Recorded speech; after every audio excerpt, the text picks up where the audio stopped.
is insufficient funds in that general fund. As we mentioned, the general fund is used to account for the majority of the village's day-to-day operations, including payroll and vendor payments. The village's special revenue fund and debt service fund, however, are in a positive position, but each of those funds are restricted funds, meaning you cannot borrow from one to give to the other. And that is what's causing, in part, the financial crisis.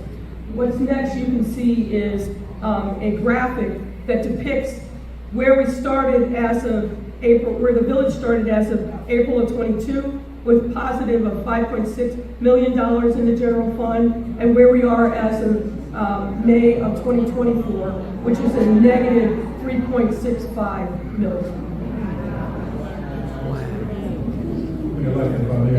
Yes. Just kind of as a summary now, just quick numbers on a 2-year span, and we're talking about a $9 million swing or $9 million of deficit over that course of time. Would that be? Yes. Okay. Yes.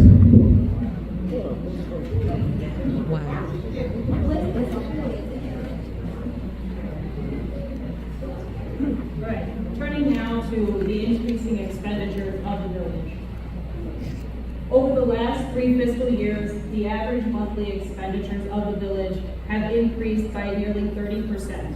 As you can see in the graphic, in fiscal year 2022, on average, the village spent about $1.9 million a month. But in the last fiscal year, that amount had climbed to $2.5 million. These increasing expenditures have not been accompanied by corresponding increases in revenue. Again, as you see in the graph of the blue bars, the revenues have remained relatively the same over that time period, around just over $24 million, while expenditures have climbed from $23 million in 2022 to $30 million in 2024. Ultimately, in fiscal years 2023 and 2024, expenditures exceeded revenue. Specifically, in 2024, it was over $5 million more in expenditures than revenues. To look further at the increasing expenditures, the table on the screen highlights the 2 village departments that are the main drivers of this spending increase: the General Administration and Administrative Compensation Department and the Police Department.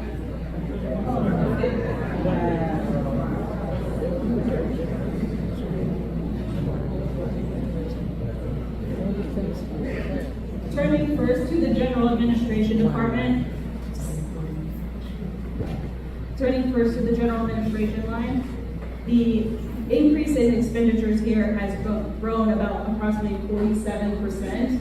This was around $6.4 million in fiscal year 2022, and it was $9.4 million in fiscal year 2024. There have been increases in general administration spending in nearly every area, but there are a handful that stick out the most. As you can see on the first line, the largest driver of this increase is a more than double change in liability insurance costs. It's gone from $1.2 million in fiscal year 2022 to $3.2 million in fiscal year 2024. Other areas where we see large increases are miscellaneous expenditures, settlements, legal fees, and telephone. Let me just add regarding the legal fees. These are, everything that we're representing to Unite are things that have been booked in one of the general ledgers or otherwise. We know that the legal fees that have been booked so far are underestimated because there are a number of legal fees that have yet to be paid. And obviously, with the litigation that's been filed, particularly by vendors who have not been paid, those legal fees will definitely, this is a very conservative estimate of what those fees actually are.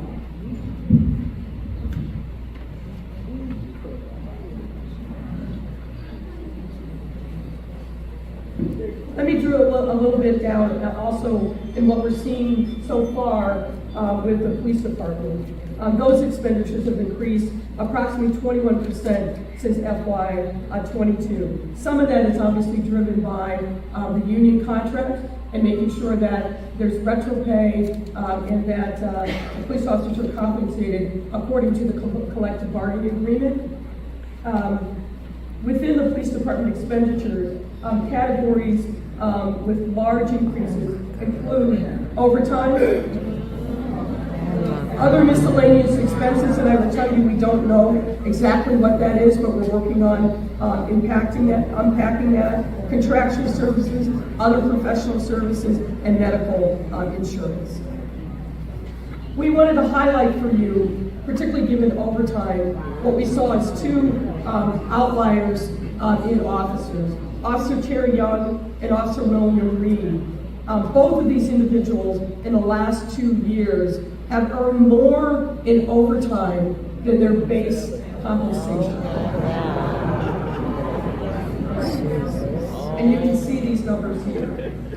Officer Terry Young in FY 2023 earned $194,290 total, given the base salary and the overtime. And then in FY 2024, that increased to $227,351, combining the base salary and the overtime.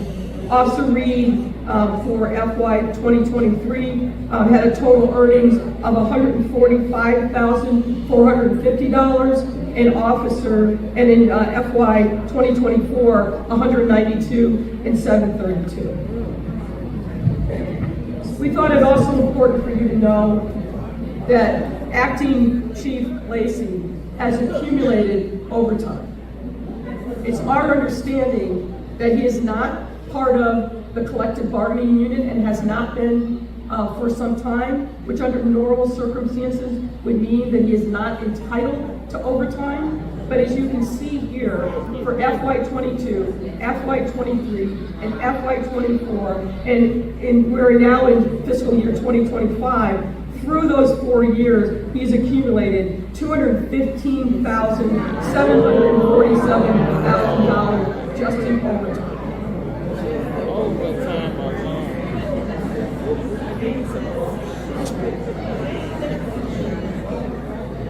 Now we're going to move, ladies and gentlemen, to unfunded expenditures.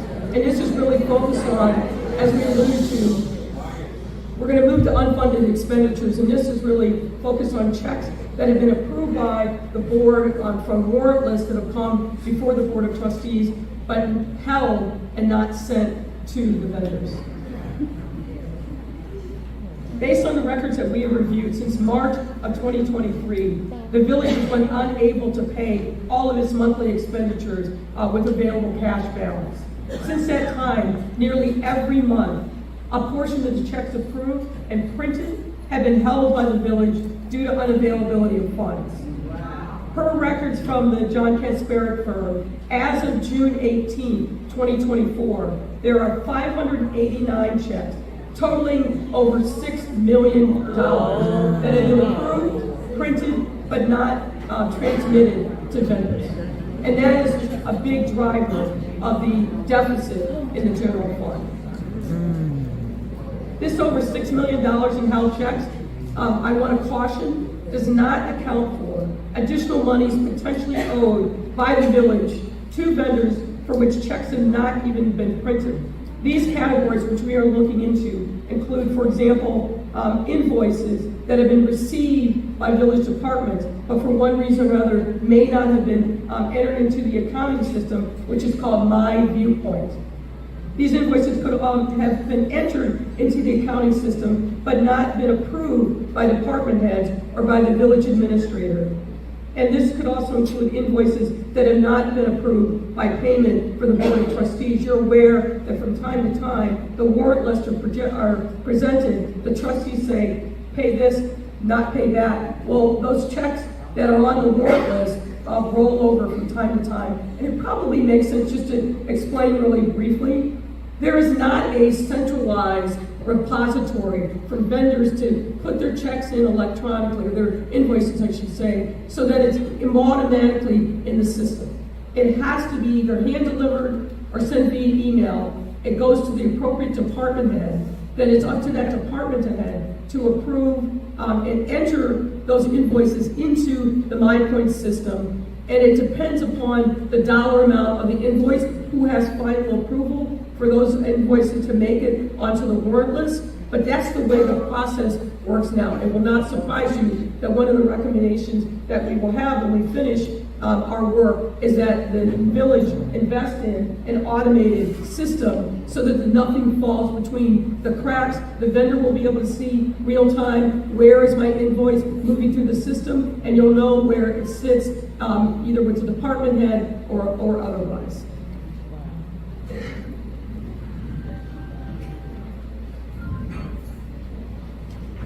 All right, we'll turn now to discuss the cash status of the village.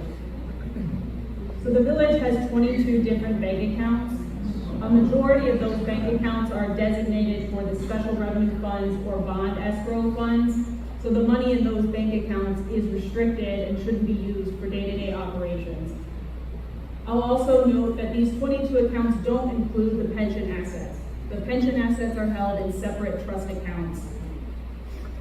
Most of the village's expenditures each month are paid from one main operating bank account. As of June 30th, 2024, that bank account had a balance of $715,000. As of April 30th, 2021, that account had a balance of almost $1.5 million. So a decrease of over $750,000.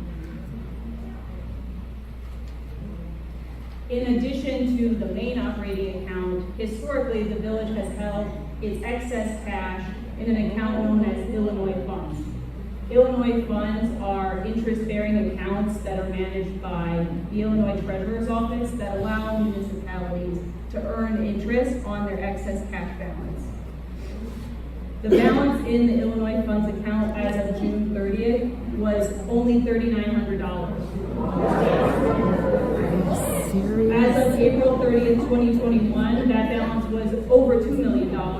So the balance of excess cash has dropped by over $2 million in that time period.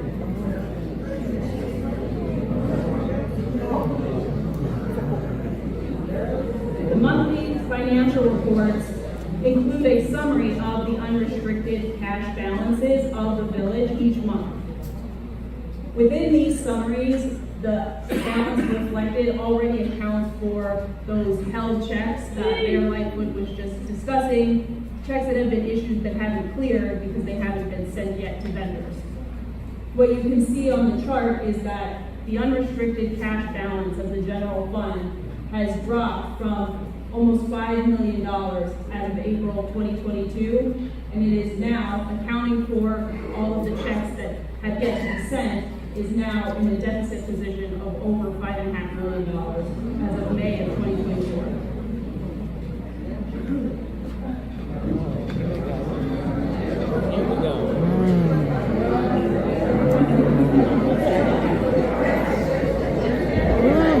We thought it was important to give you a little bit of insight into credit card use by village employees.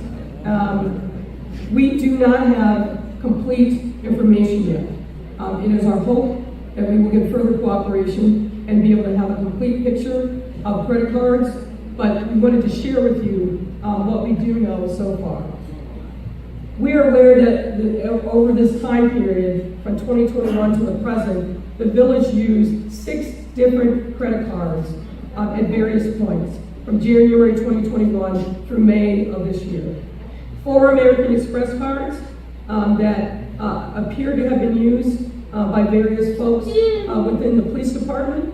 The statements for these accounts were addressed to Ernest Mobley, Robert Collins, and Louis Lacey. Mayor, I interject there for a moment. There was former Deputy Chief Mobley is present with us in our amazing offices, so I'm sorry there's no misuse or misconduct on that behalf, so I want to make sure I state that because he's an exemplary officer. Yeah, all we know was what we've seen in the paper so far. We have not interviewed any of these folks to get a better understanding of the specifics around credit card use. We have some knowledge of that, but we'll share that as part of the final report. There's 1 American Express card for which statements are addressed to Keith Freeman, the village administrator, and there was a 1/5 third card, which statements are addressed to the village. We've been told that that card is no longer in use. We understand from the records we received from the Kasperick company and interviews that we conducted that receipts for credit card purchases are rarely provided. Further, we understand that the credit card balance, because it comes due, of course, every month, we all know that, is paid as a matter of course, and it is reflected in the accounting records as miscellaneous police department expenditures. We're looking into what is the reason and rationale for that, but what this means is that these credit card bills that are paid do not appear on the warrant list and are therefore not presented to the board for approval. Again, that will be a recommendation that we make, and the board is obviously aware of this issue, which is in part why they took the action that they took the other day to rein in the credit card spending. We also understand from the Kasperick company that the only time a credit card charge would be reflected on a warrant list is if a receipt is provided, and as I said, our information is that the receipts are rarely provided. We want to highlight a couple of credit card purchases.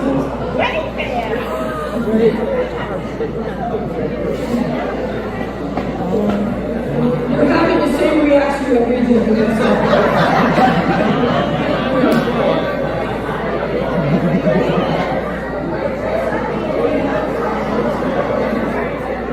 So in particular, we were very concerned to see the top 3 purchases that were highlighted for you that were booked on January 5th of 2023. That's roughly $40,000, a little more than that, in credit card purchases on Amazon in the same day. And our understanding is that the village does not have an Amazon account. These are somebody using one of the credit cards and charging these amounts using your text. We suspect we're going to see, as you can see, expenditures at Target, Walgreens, Best Buy, a number of charges that raise questions in our mind. Are these legitimate purchases using the credit card? What we've also found in the credit cards, I know that there's been a lot of interest in travel, and we are highlighting here on this slide some of the travel that is reflected in the village credit card. Birmingham, Alabama, and Montgomery, Alabama, in March of 2023 with 5 known travelers. Washington, D.C. in 2023 with 4 known travelers. Las Vegas, Nevada with 8 known travelers. Jackson, Mississippi in June of 2023 with 3 known travelers. Austin, Texas in July of 2023 with 3 known travelers. Portland, Oregon in July of 2023 with 4 travelers. Central and Southern Illinois in September of 2023. I think you're aware of what happened during that time. 10 hotel rooms booked during that travel.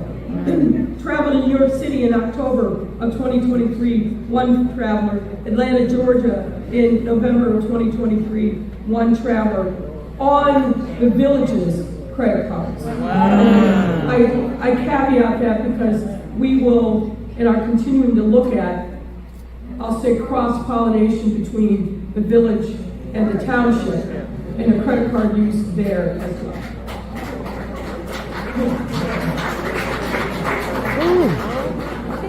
So let me summarize for you kind of what we presented, what we found so far regarding the finances.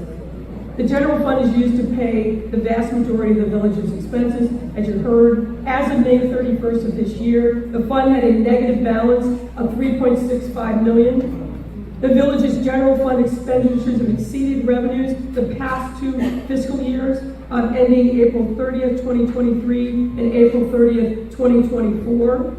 As of June 30th of this year, the cash on hand in unrestricted accounts is insufficient to cover the held checks valuing $6.1 million. We are in the current fiscal year of FY 2025, and the village has no budget that's been passed this year. The village's financial records have not been audited since FY 2021, and the village has not filed the mandated state annual reports since FY 2021. So where are we in terms of next steps? Regarding the financial information, there's a lot more work that we need to do, as I indicated. We just recently got a lot of information in the door that is reflected for the most part in this presentation, but there are other things that we have asked for, and we're hoping that we're going to get further cooperation from the Prospera accounting firm. Additional details regarding credit card spending and any receipts that might exist. Detailed accounting records and reconciliations, check register, which is important. Detailed accounting of inter-fund transfers and balances. What we're seeing, and we need to really look at the detail here, is that there is a transfer from one fund, in some instances there's restricted funds, into another fund, and vice versa. Additional detail, we're looking at what are the financial policies and practices in place, and whether or not those need to be changed, updated, or beefed up in any way. We are continuing to look at what happened in Las Vegas. There are two trips, one in May of 2022 and a second in May of 2023. And as I alluded to earlier, the relationship and the intermingling of funds and personnel with Thornton Township is something we're very focused on as well. We defer to the trustees.